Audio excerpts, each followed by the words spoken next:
প্রিয় শিক্ষার্থীবৃন্দ, আশা করি তোমরা সবাই ভালো আছো। গত ক্লাসে আমি 14 অধ্যায়ের সদস্যতা শুরু করছিলাম এবং উপপাদ্য 32 নম্বরটা তোমাদেরকে দেখিয়েছি। তো উপপাদ্য 33 নম্বরটা উপপাদ্য 32-এর ঠিক বিপরীত, এজন্য তোমাদেরকে এটা আমি হোমওয়ার্ক রাখতেছি, ওটা তোমরা করবে। আশা করি সেটা বুঝতে পারবে। এখন যেটা করবো সেটা হচ্ছে উপপাদ্য 34, খুবই ইম্পর্ট্যান্ট একটা উপপাদ্য, এবং পরেরটা অর্থাৎ উপপাদ্য 35 সেটাও খুবই ইম্পর্ট্যান্ট। তো আমাদের উপপাদ্য 34 এবং 35 খুবই ইম্পর্ট্যান্ট উপপাদ্য। এটা ভালো করে বুঝতে পারলে তোমরা ফুল মার্কস পাবে। তো এই দুটো উপপাদ্য কঠিন না, সবচেয়ে সোজা, তোমরা জাস্ট একটু দেখো, বুঝতে পারবে। তো এখন কি বলতেছে দেখো, বলতেছে দুইটি ত্রিভুজের একটির এক কোণ অপরটির এক কোণের সমান। তো এই পর্যন্ত তো বুঝতে পারছো। বলতেছে কি দুটা ত্রিভুজ যে আমি নিব, সে দুটা ত্রিভুজের একটির এক কোণ অপরটির এক কোণের সমান। তো আমরা জানি কি একটা ত্রিভুজ তিনটা কোণ, তো কোণের তিনটা কোণ হলে একটার এক কোণ অপরটির এক কোণের সমান।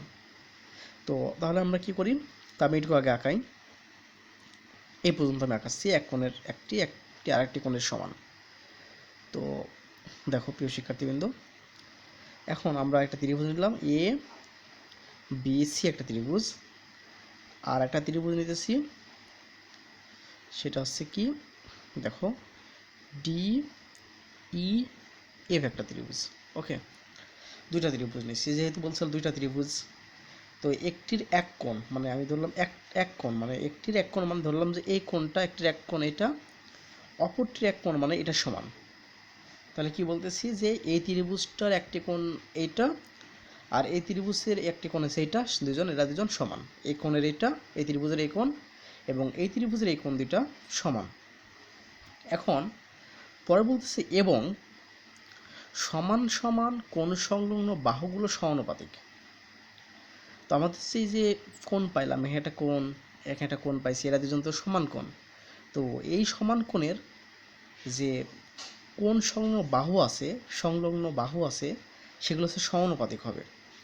তো যেমন এখানে একটা বাহু আছে, মানে এই কোণের সংলগ্ন বাহু এটা, এইটা, এই কোণের সংলগ্ন বাহু এইটা এবং এটা। তো এই যে এই অনুরূপ বাহুগুলো অর্থাৎ সমান সমান কোণ সংলগ্ন বাহুগুলো সমানুপাতিক, অর্থাৎ AB by D equal to AC by DF. কারণ কি এবি বাই ডি আর এসি বাই ডিএফ কেন হলো, কারণ কি দেখো এই কোণের দুইটা বাহু আছে, একটা এ বাহু এবং এ বাহু, এই দুটো বাহুকে বলা হয় কোণ সংলগ্ন বাহু। আবার এই বাহুটা এবং এই বাহুটাকে বলা হয় এই কোণের সংলগ্ন বাহু। তো আমাদের এখানে বলতেছে কি যে সমান সমান কোণ সংলগ্ন বাহুগুলো সমানুপাতিক। যে সমান সমান কোণ মানে কি, এই যে কোণটা এবং এই কোণটা আছে, এরা যে সমান সমান ছিল, অর্থাৎ দুজনের কোণই সমান ছিল, তার যে কোণ সংলগ্ন বাহুগুলো আছে তারা হচ্ছে সমানুপাতিক। তাহলে ত্রিভুজদ্বয় সদৃশ হবে। তো তাহলে কি হবে, ত্রিভুজদ্বয়, তার মানে দুইটা কন্ডিশন এখানে থাকবে, দুইটা কন্ডিশন হলে তাহলে কি হবে, ত্রিভুজদ্বয় সদৃশ হবে, মানে এই ত্রিভুজ এবং এই ত্রিভুজ সদৃশ হবে। তো আমরা জানি প্রিয় শিক্ষার্থী বন্ধুদেরকে আমি দেখিয়েছি সদৃশ মানে দুইটা ত্রিভুজকে যদি সদৃশ কোণই দেখাতে পারি। কি আমি বললাম যে দুইটা ত্রিভুজকে যদি আমি সদৃশ কোণই দেখাতে পারি তাহলে আমরা বলবো যে দুইটা ত্রিভুজ সদৃশ। তো এখন তাহলে আমাদের মূল উদ্দেশ্য কি, এই দুইটা ত্রিভুজকে সদৃশ কোণই দেখাবো। তো দেখো আমরা বিশেষ নির্বাচন লিখতেছি।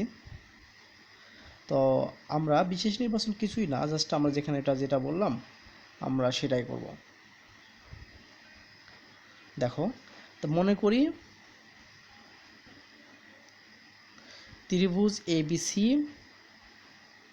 ও ত্রিভুজ ডিইএফএ। দেখো এ কোণ ইকুয়াল টু ডি কোণ, আমরা কিন্তু এটা বলে আসলাম, বলে দিয়েছিল একটি কোণ অপরটির এক কোণের সমান, তো এ কোণ ইকুয়াল টু ডি কোণ বললাম। এবং দেখো এই কোণ সংলগ্ন বাহু এটা এবং এটা, এটা এবং এটা, তো এই বাহু আর এই বাহুর অনুপাত অর্থাৎ সমানুপাতিক, AB by D equal to AC by হচ্ছে কি ডিএফ। দেখো তা মনে করি এই ত্রিভুজে এ কোণ ইকুয়াল টু ডি কোণ এবং AB by D equal to AC by DF, এটা লিখলাম। এটা কীভাবে লিখলাম, যেখান থেকে লিখলাম সমান সমান কোণ সংলগ্ন বাহুগুলো সমানুপাতিক, তাই সমানুপাতিক লিখলাম।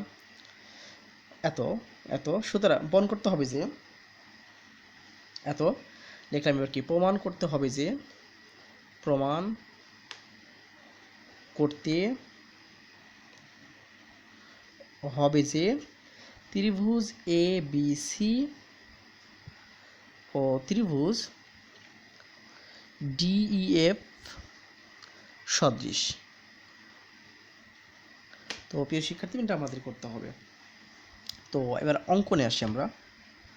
তো প্রিয় শিক্ষার্থীবৃন্দ তোমরা যারা ক্লাস করছো, আমার রেগুলার ক্লাস করতেছো, বুঝতে পারছো যে আমি গত 32 নম্বর পর্যন্ত যেটা করেছিলাম সেটা কি করেছিলাম, আমি জাস্ট অঙ্কটা লিখবো না, ওই অঙ্কনটাই হবে যে আমাদের এবি হতে ডি সমান করে এপি এবং এসি হতে ডিএফ এ সমান করে এ কিউ, এই দুটো অংশ কেটে নিলাম। আমি গত যে 32 নম্বর উপপাদ্য লিখে দিছি এটা লিখতেছি না, তোমরা এটা লিখবে একই রকম। জাস্ট কি বলবো যে এবি হতে ডি এর সমান করে এপি অংশ আর এসি হতে ডিএফ এর সমান করে একই অংশ কেটে নিই।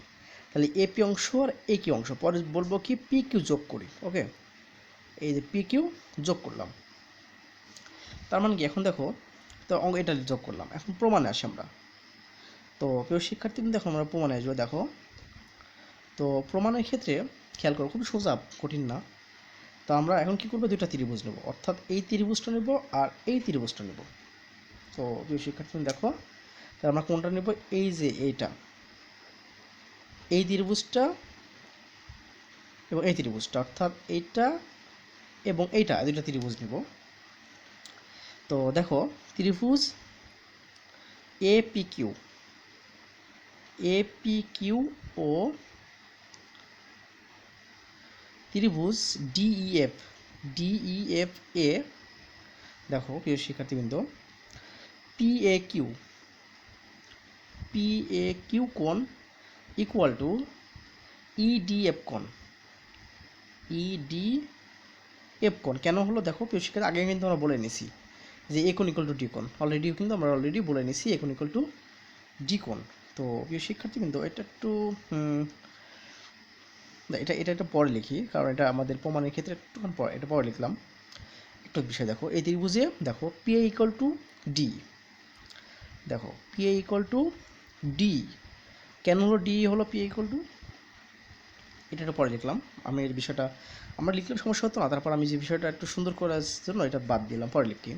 তাহলে পি এ ইকুয়াল টু কত লিখতে পারি, সেটা লিখতে পারি ডি, বা এপি ইকুয়াল টু ডি লিখতে পারি। কেন লিখতে পারি, কারণ কি দেখো আমি এই ডি এর সমান করে আমি কিন্তু এপি অংশ কেটে নিছি, তাহলে অবশ্যই এই ডি আর এপি সমান, তাহলে P A equal to D লিখলাম।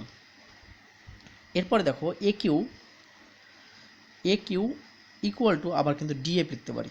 কেন লিখতে পারি, কারণ দেখো এই ডিএফ এর সমান করে কিন্তু আমি এ কিউ কেটে নিয়েছিলাম। ওকে, তার মানে কি এখন এ কিউ ইকুয়াল টু ডিএফ লিখলাম। ওকে, এবং আমি এইটা লিখব, এবং অন্তর্ভুক্ত, আমি জাস্ট এই কথা লেখার জন্য এটা পরে লিখতেছি, এভাবে লিখবে।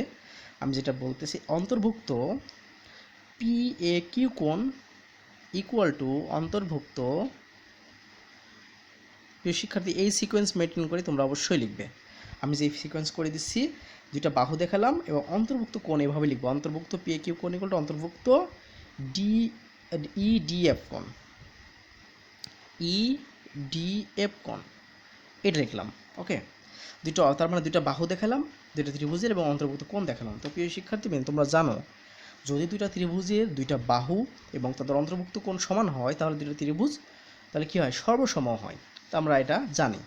দেখো এখন তাহলে কি করব, যেহেতু আমাদের দুইটা বাহু সমান এবং অন্তর্ভুক্ত কোণ সমান, তার দুইটা ত্রিভুজ, তার মানে কি এই একটা ত্রিভুজ এবং ত্রিভুজ দুইটা সর্বসম। তো সুতরাং আমরা লিখতে পারি কি ত্রিভুজ, তাহলে আমরা লিখব কি এ পি কিউ সর্বসম ত্রিভুজ ডিইএফ, এই দুটা ত্রিভুজ সর্বসম হলো। তো প্রিয় শিক্ষার্থীবৃন্দ এটাও আমরা জানি যে দুটা ত্রিভুজ যদি সর্বসম হয়ে থাকে, তাহলে অনুরূপ কোণগুলো সমান হয় এবং অনুরূপ বাহুগুলোও সমান হয়। তো আমাদের এখানে অনুরূপ কোণগুলো আমরা নিয়ে কাজ করব। তো আমাদের অনুরূপ কোণ নিয়ে কাজ করবো একটা কারণ কি দেখো, আমি যদি এই কোণটা সমান দেখাবো, এখন আমি আবার এই কোণটা সমান এই কোণটা দেখাবো, আবার এই কোণটা সমান এই কোণটা কিন্তু হয়ে যায়, তোমাদের এটা পরে দেখাবো, বিষয়টা আগে শোনো। দেখো দুটো ত্রিভুজ আমাদের কী হলো, সর্বসম হয়ে গেছে। তাহলে আমরা কি জানি, দুটো ত্রিভুজ সর্বসম হলে তাদের অনুরূপ কোণগুলো সমান হয়। আবার অনুরূপ বাহুগুলো সমান হয়, আমি অনুরূপ কোণগুলো নেব। তাহলে কি হচ্ছে, সুতরাং আমরা এখান থেকে একটা জিনিস বলতে পারি, এ পি কিউ কোণ ইকুয়াল টু ডিইএফ কোণ, এবং এ কিউপি কোণ ইকুয়াল টু ডিএফই কোণ।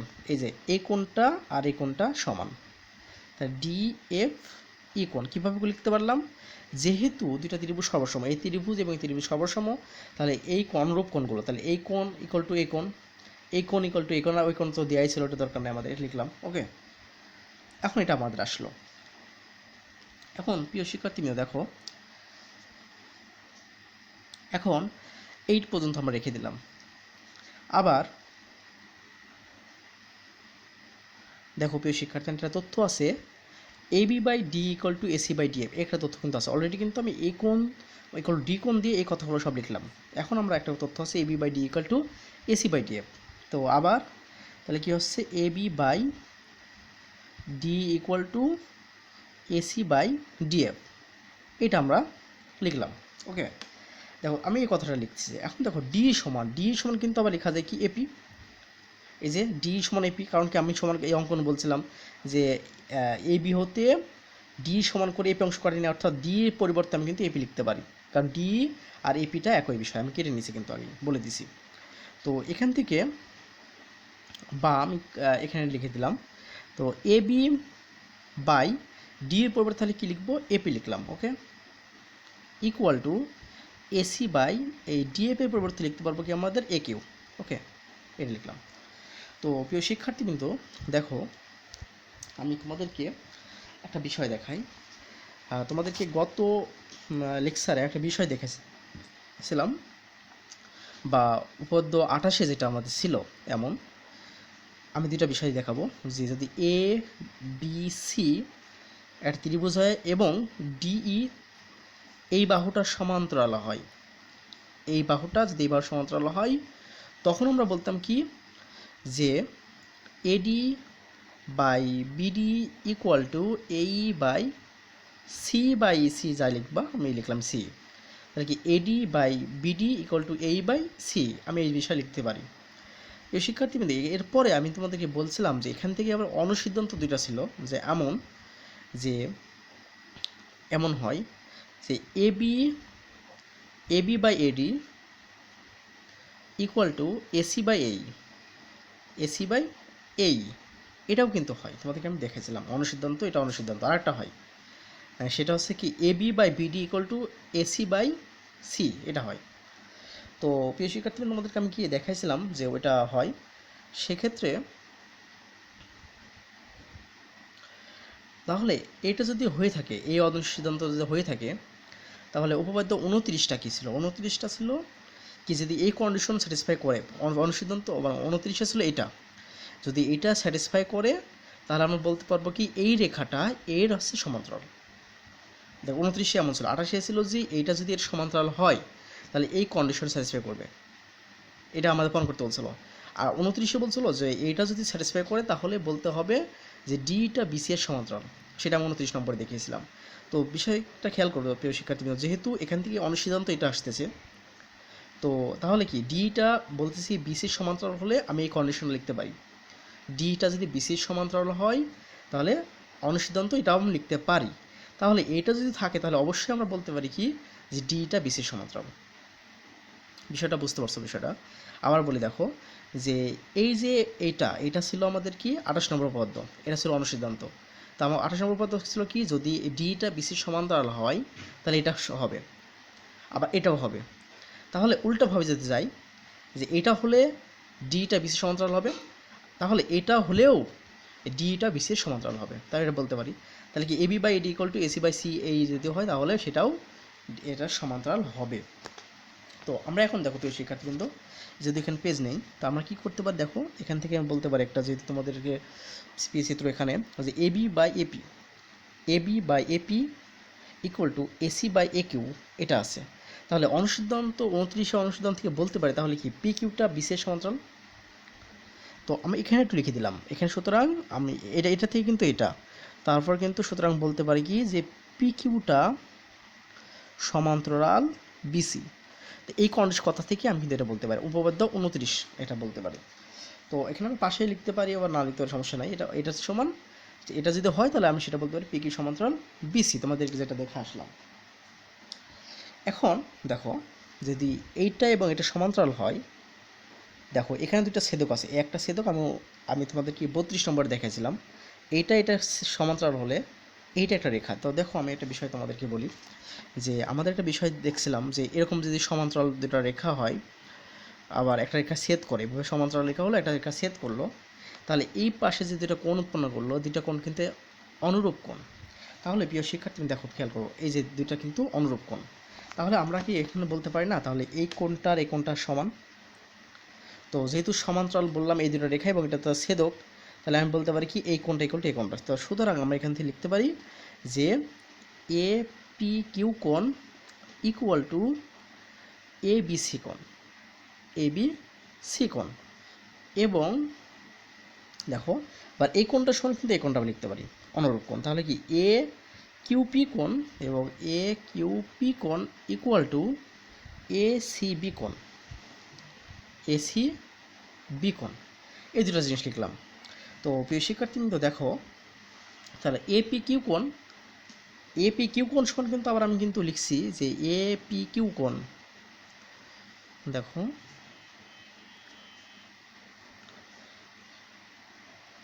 এ কিউ পি কোণ,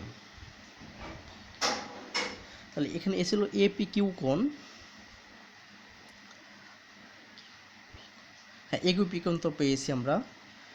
ও এখানে তো এটা তো এপি কোণ, পি এ কিউ কোণ, আর এটা আমাদের ছিল এটা, এটা যে এপি কিউ কোণ সমান আমরা কিন্তু লিখতে পারি কি ডি ই এফ কোণ, এটা লিখতে পারি, এটা সমান আমরা কিন্তু লিখতে পারছি, কিন্তু এটা আমি করতে পারছিলাম, এটা ছিল। তাহলে দেখো প্রিয় শিক্ষার্থী কিন্তু এই যে এটার সমান আমরা কিন্তু লিখতে পারি কি এইটা।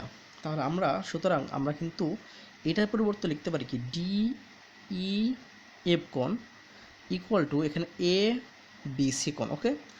এবং এবং দেখো এ কিউ পি কোণ equal to D F E কোণ, তাহলে এ কিউ পি কোণের পরিবর্তে আমি লিখলাম কি ডি এফ ই কোণ equal to A C B কোণ। তো প্রিয় শিক্ষার্থীবৃন্দ, কেন আমি এইটার পরিবর্তে এটি লিখলাম, কেন এটার পরিবর্তে এটি লিখলাম, কারণ কি দেখো প্রিয় শিক্ষার্থীবৃন্দ, আমাদের মূলত উদ্দেশ্যটা কি, দুটা যে ত্রিভুজ আছে, দুটা ত্রিভুজটাকে সদৃশ কোণে দেখানো। তো দুটা ত্রিভুজ সদৃশ কোণে যদি দেখাতে চাই, তাহলে কি এই কোণ ইকুয়াল টু এই কোণ দেখাতে হবে, আর এই কোণ ইকুয়াল টু এই কোণ দেখাতে হবে, এবং এই কোণও এই কোণ দেখানো, এগুলো অলরেডি দেওয়া ছিল, এটা আমাদের দেওয়া ছিল, এটা করবো না, মূলত দেখাবো এই কোণ ইকুয়াল টু এই কোণ, এই কোণ ইকুয়াল টু এই কোণ। তো এখন দেখো, তাহলে আমি এখন কি, সুতরাং এখন আমরা কি এই কোণ ইকুয়াল টু কিন্তু এই কোণ পেয়ে গেছি, এই কোণ ইকুয়াল টু এই কোণ পেয়েছে, আর এটা ছিলই। তাহলে আমরা এখান থেকে কি বলতে পারি, সুতরাং এখন আমরা এটা থেকে সুতরাং ত্রিভুজ, সুতরাং আমরা বলতে পারি কি এ কোণ ইকুয়াল টু ডি কোণ, বি কোণ ইকুয়াল টু ই কোণ, এবং সি কোণ ইকুয়াল টু এফ কোণ। তো তাহলে কি বি কোণ ইকুয়াল টু ই কোণ বললাম, সি কোণ ইকুয়াল টু এফ কোণ, এ কোণ ইকুয়াল টু ডি কোণ, এটা সব কিছু বলে দিছি। তো আমরা তাহলে এখান থেকে কী বলতে পারি, এখান থেকে বলতে পারি সুতরাং ত্রিভুজ এবিসি ও ত্রিভুজ ডিইএফ সদৃশ কোণী, সদৃশ কোণী। আর সদৃশ কোণ যদি হয়ে থাকে, সুতরাং ত্রিভুজ এবিসি ও ত্রিভুজ ডিইএফ সদৃশ। কারণ আমরা জানি যে দুইটা ত্রিভুজ যদি সদৃশ কোণে হয়, অটোমেটিকলি সেটা সদৃশ হয়ে যায়, সেটা আমি তোমাদেরকে বলছি। তো সুতরাং এটা প্রমাণিত আমাদের হয়ে গেল। এখন আরেকটা উপপাদ্য তোমাদেরকে দেখাবো, এটাও যেমন বললাম মোস্ট ইম্পর্টেন্ট উপপাদ্য। আরেকটা উপপাদ্য আছে, সেটা কত 35 নম্বর উপপাদ্য, এটা মোস্ট ইম্পর্টেন্ট তোমাদের জন্য। এটা আমি দুইটা উপপাদ্য আছে এখানে, দুইটা উপপাদ্য মোস্ট ইম্পর্টেন্ট। তো এবার দেখো, এটা 35 নম্বর উপপাদ্য, এটা মোস্ট ইম্পর্টেন্ট উপপাদ্য, ভালো করে বুঝবে। তো 35 নম্বর উপপাদ্য দেখো কি বলতেছে, যে দুইটি সদৃশ, এটা কিন্তু অলরেডি সদৃশ বলে দিছে, অর্থাৎ কোণগুলো কিন্তু সদৃশ কোণী। তা দুইটি সদৃশ ত্রিভুজ ক্ষেত্রে ক্ষেত্রফলের অনুপাত, মানে দুইটা ত্রিভুজ নিয়েছি, দুইটা ত্রিভুজ ছিল সদৃশ কোণী, যা সদৃশ, যার ক্ষেত্রফলের অনুপাতটা হবে এতে যে কোনো দুই অনুরূপ বাহুর ওপর অঙ্কিত বর্গক্ষেত্রের ক্ষেত্রফল দ্বয়ের অনুপাতের সমান। দেখো, যে কোনো দুই অনুরূপ বাহুর ওপর অঙ্কিত যে বর্গক্ষেত্র আঁকবো তার ক্ষেত্রফলের অনুপাতের সমান। অর্থাৎ আমি তোমাদেরকে এই বিষয়টা একটু দেখা দিই। ওকে, একটা ত্রিভুজ নিলাম, সেটা নিলাম এ বি সি একটা ত্রিভুজ, আর একটা ত্রিভুজ নিলাম, সেটা হচ্ছে কি ডি ই এফ একটা ত্রিভুজ, দুটো ত্রিভুজ নিয়েছি। এখন দেখো, আমি তোমাদেরকে বিষয়টা ক্লিয়ার করি।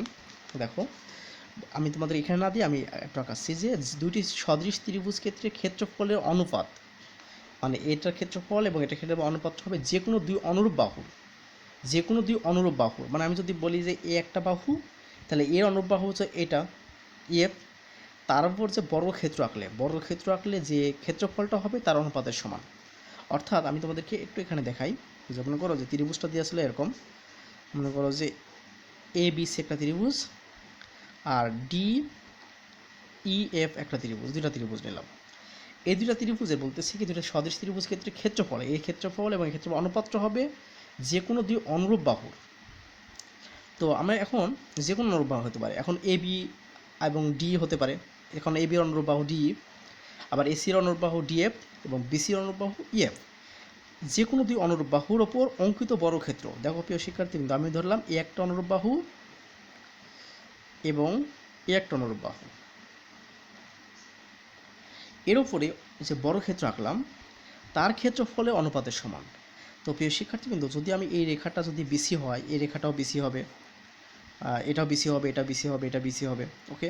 তাহলে ক্ষেত্রফলটা কত হবে? তাহলে ক্ষেত্রফলটা হবে অবশ্যই বিসি স্কোয়ার, কারণ আমরা কি জানি যে বর্গক্ষেত্রের ক্ষেত্রফল মানে বর্গ স্কোয়ার অর্থাৎ বাহু স্কোয়ার। তাহলে এই বাহুটা যে বিসি হয় তাহলে ক্ষেত্রফলটা বিসি স্কোয়ার। তো এই ক্ষেত্রফলটা যদি ইএফ হয় তাহলে কি, সরি, এই বাহুটা যদি ইএফ হয় তাহলে ক্ষেত্রফলটা ইএফ স্কোয়ার, মানে ক্ষেত্রফলটা বাহু স্কোয়ার। তার মানে এর ক্ষেত্রফল হবে বিসি স্কোয়ার, এর ক্ষেত্রফল হবে ইএফ স্কোয়ার। তাহলে কি হবে বলতেছে কি, যে কোনো দুই অনুরূপ বাহুর উপর অঙ্কিত বর্গক্ষেত্র, দেখো আমি এই যে কোনো অনুরূপ বাহু, একটা আমি ধরছি একটা বাহু, এটা একটা অনুরূপ আর এটা একটা অনুরূপ, মানে অর্থাৎ এই বাহুর অনুরূপ বাহু হচ্ছে এই বাহুটা, এর উপর বর্গক্ষেত্র রাখছি। দেখো ওইটাতে আমি আঁকালাম না, দেখতে এই লাগবে, এরপর বর্গক্ষেত্র রাখছি আমি, এর উপর বর্গক্ষেত্র রাখছি, তার ক্ষেত্রফল আছে বিসি স্কোয়ার। তাহলে এমন হবে যে তাদের ক্ষেত্রফলের অনুপাতটা হবে এই বর্গক্ষেত্রের ক্ষেত্রফলের অনুপাতের সমান। তো দেখো তাহলে কি হবে, তাহলে আমরা একটা লিখি বিশেষ নির্বাচন, তাহলে বুঝতে পারবে বিশেষ নির্বাচন। তাহলে কি মনে করি ত্রিভুজ এ বি সি ও ত্রিভুজ ডি ই এফ এ, তাহলে যেহেতু সদৃশ কোণে আমাদেরকে অলরেডি বলে দিছে, আমরা এই কথাগুলো লিখতে পারি। এ কোণ ইকুয়াল টু ডি কোণ, বি কোণ ইকুয়াল টু ই কোণ এবং সি কোণ ইকুয়াল টু এফ কোণ।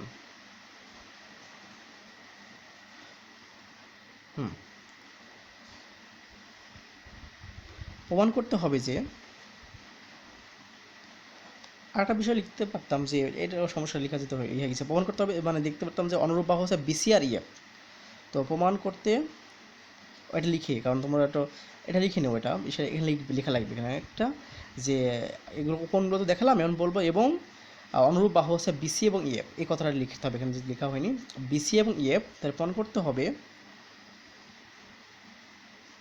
করতে হবে যে তাহলে এর ক্ষেত্রফলটা কি, ত্রিভুজ এ বি সি পাই এই ক্ষেত্রফলটা হচ্ছে ত্রিভুজ ডিইএফ ইকুয়াল টু, যেহেতু এদের বলছিলাম এর উপর বর্গক্ষেত্র রাখছি তার ক্ষেত্রফল বিসি স্কোয়ার, আর এর উপর ক্ষেত্রফল রাখছিলাম বর্গক্ষেত্র রাখছিলাম যার ক্ষেত্রফল হচ্ছে ইএফ স্কোয়ার, তাহলে ইএফ স্কোয়ার, ওকে। তো এটা আমাদের প্রমাণ করতে হবে। তো আমাদের তাহলে একটু জিনিস লিখে নেবে তোমরা যে এই যে এখানে একটা লিখবে যে অনুরূপ বাহু আচ্ছা বিসি এবং ইএফ, এই কথাটা একটু লিখে নেবে, তারপরে এটা, ওকে। এখন আসবো অঙ্কন।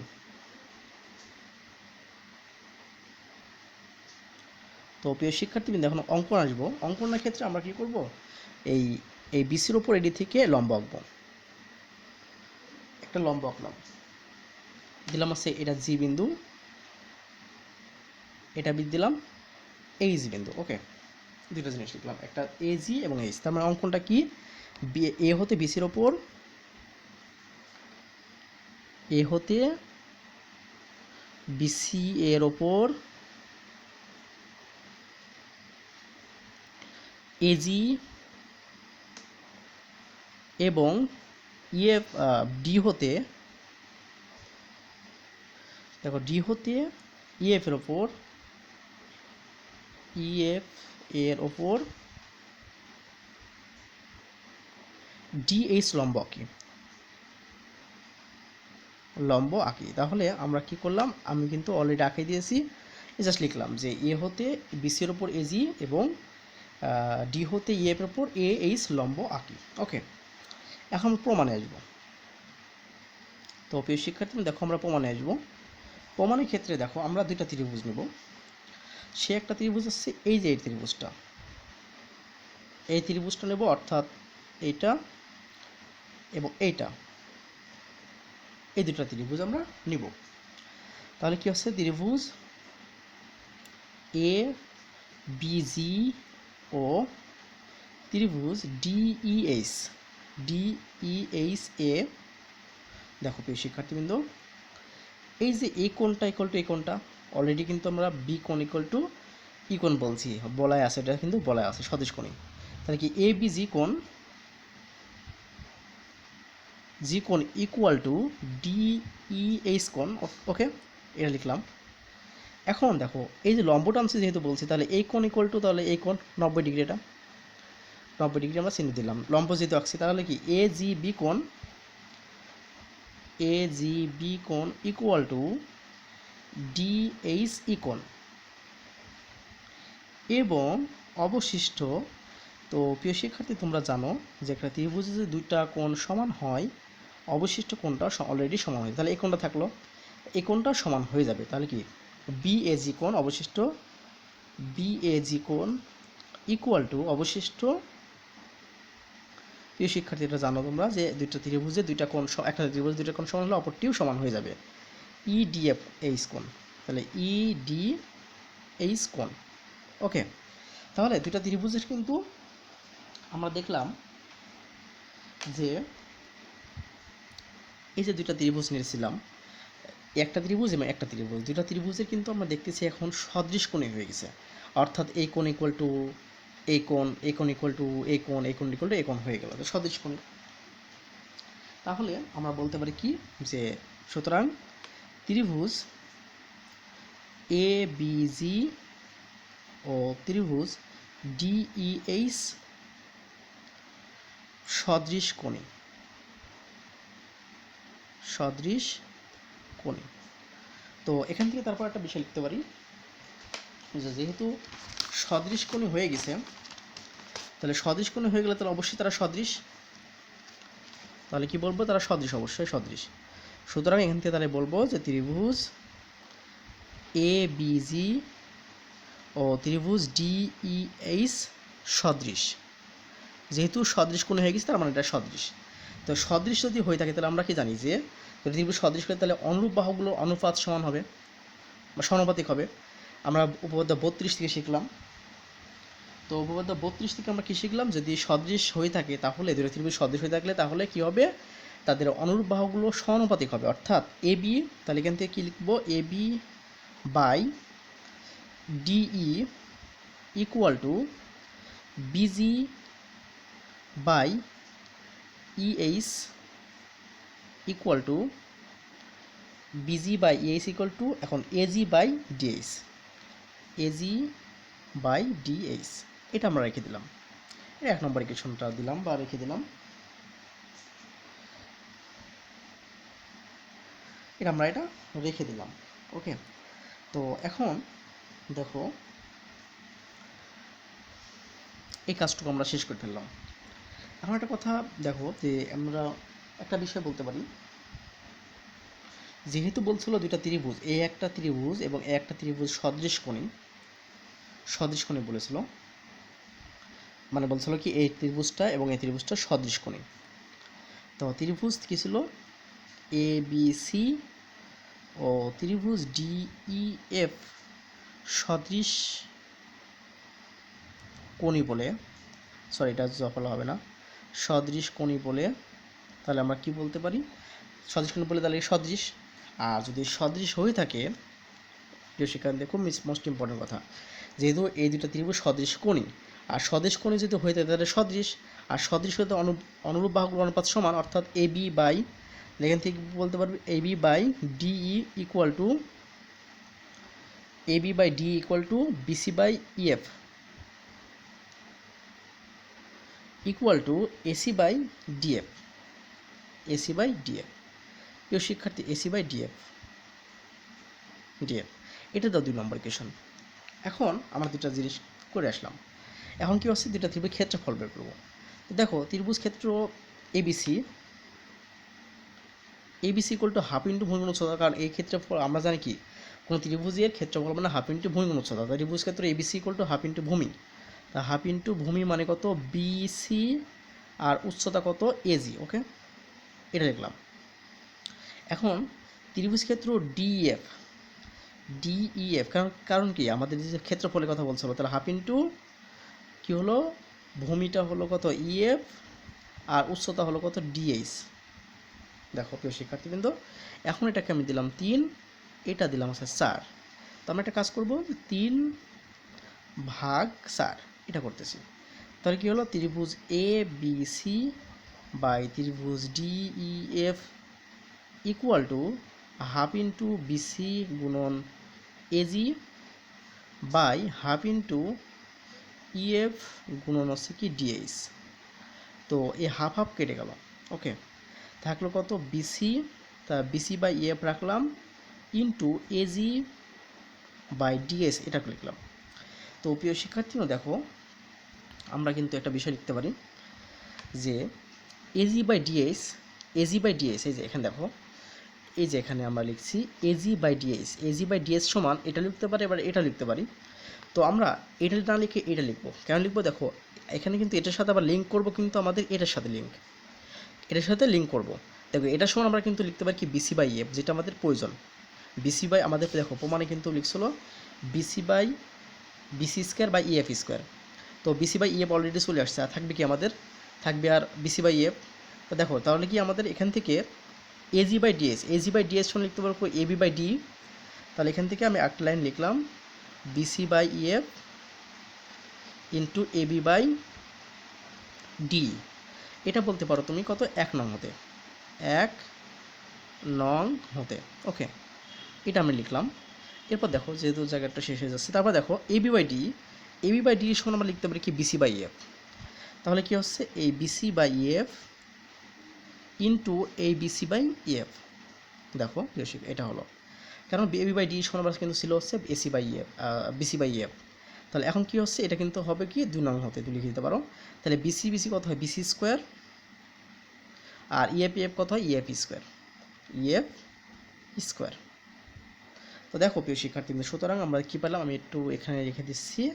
তাহলে ত্রিভুজ ক্ষেত্র ABC বাই ত্রিভুজ ক্ষেত্র DEF equal to BC by EF square.